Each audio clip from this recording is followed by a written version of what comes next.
specialties in the astronaut office. We have engineers like myself. I'm an electrical engineer and an acoustics engineer, and we have mechanical engineers, and we have aerospace engineers, and we have pilots, and we have doctors, and we have physicists, and we have just an incredible assortment of skills and capabilities, including a veterinarian and many, many other things. So you can almost do anything in technology, engineering, and medical sciences and become an astronaut.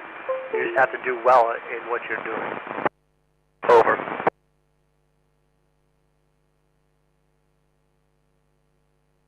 I can communicate with my family much more frequently than I ever could on a submarine.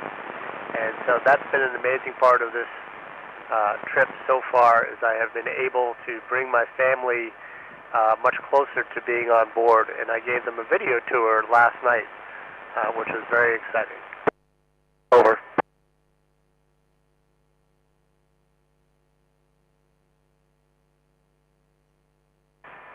Well, for me, I visited this space station 3 times on space shuttles, and they were 3 different lengths, 12, 14, and 16 days.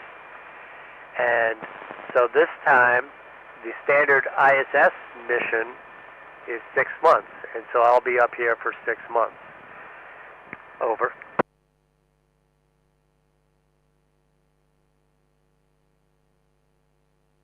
It's possible to dance absolutely anywhere, but I don't dance well no matter where I am. But it's fun. Over.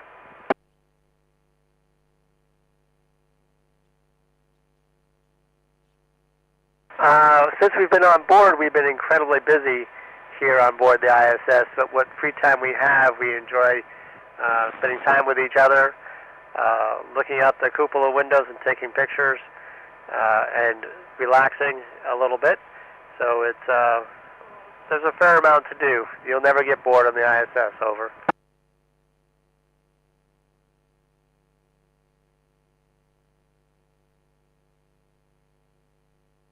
Well, that's one of the reasons we're up here, is to look at what effects long-term living in space has on the human body and what health impacts that is.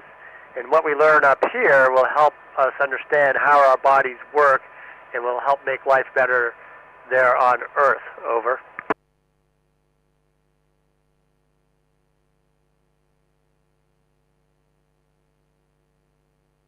I think one of the great aspects of cooperating with so many nations is that each nation brings their cultures on board, and so we learn a lot from each other.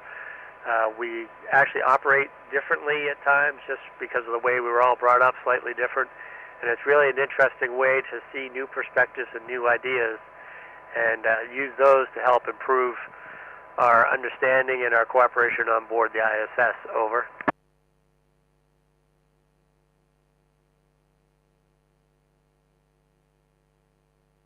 During our mission, we will have 3 visiting vehicles that will come with cargo, so that works out to about once every 2 months.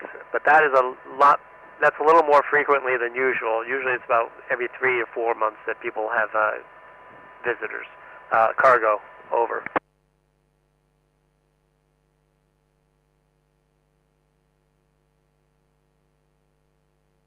Well, the biggest threat to us here living on the International Space Station is actually micrometeorite and orbital debris, and so we can see some of it on different radar systems around the world, and so we will move the International Space Station out of the way of orbital debris that we can see. But over the lifetime of the space station, that is the biggest risk to the space station itself. Over.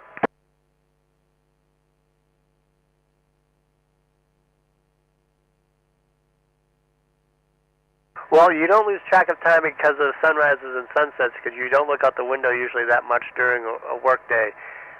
You're just busy, so busy you kind of lose track of sunrises and sunsets and time of day and day of the week as you just work through your schedule. So you're very busy, very busy. Over.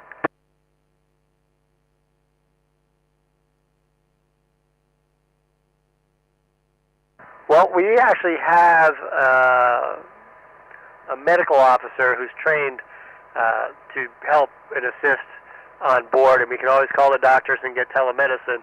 Right now, we fortunately do have an actual medical doctor on board, which makes things a lot easier should there be any issues. Over.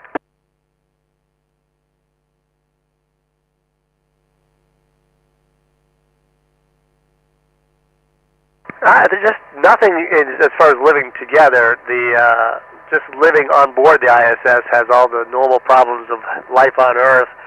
All of your what you bring on board, so stowage and supplies and waste and how you manage all aspects of just living. And that's what makes it really complicated.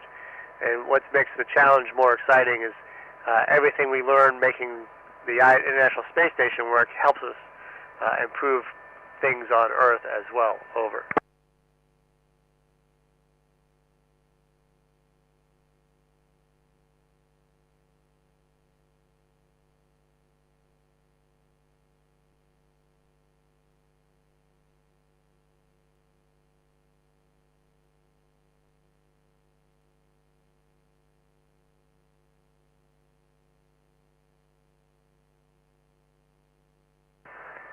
I can barely hear you, over. Let me fix the squelch a little bit.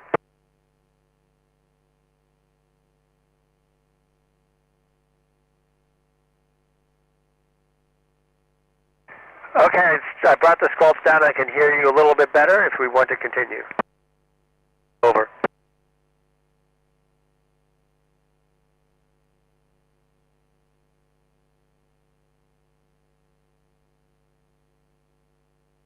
It's amazing. I haven't been outside to do a spacewalk on the International Space Station.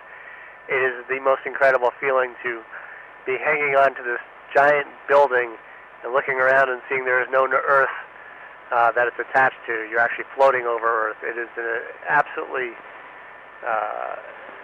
surreal in the true sense of that word. It is incredible. It's just amazing. Over.